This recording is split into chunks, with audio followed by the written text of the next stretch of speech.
നമസ്കാരം, കൊട്ടാരക്കര മീഡിയയിലേക്ക് സ്വാഗതം.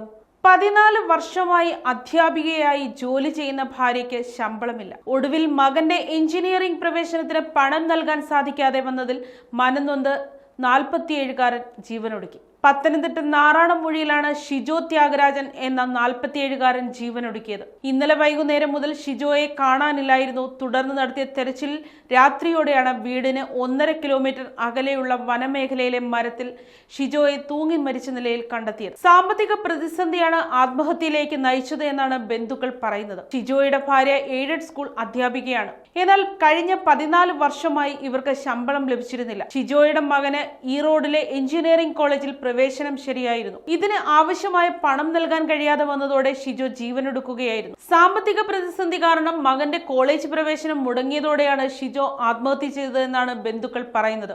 ഷിജോയുടെ ഭാര്യ ലേഖ രവീന്ദ്രൻ കഴിഞ്ഞ 14 വർഷമായി നാറാണംമൂഴിയിലെ എയ്ഡഡ് സ്കൂളിൽ അധ്യാപികയായിരുന്നു. എന്നാൽ ഇവർക്ക് ഇതുവരെ ശമ്പളം ലഭിച്ചിരുന്നില്ല. തുടർന്ന് ഹൈക്കോടതിയെ സമീപിച്ചതോടെ മുൻകാല പ്രാബല്യത്തോടെ ശമ്പള കുടിശ്ശിക നൽകാൻ ഉത്തരവിട്ടിരുന്നു. എന്നിട്ടും DO ഓഫീസിൽ നിന്ന് ശമ്പള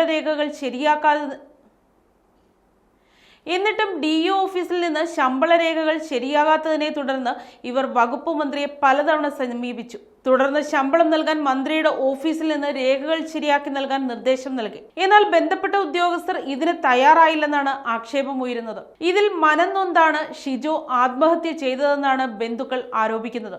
കൃഷി വകുപ്പിൽ ഫീൽഡ് സ്റ്റാഫ് ആയിരുന്നു ഷിജോ ത്യാഗരാജൻ.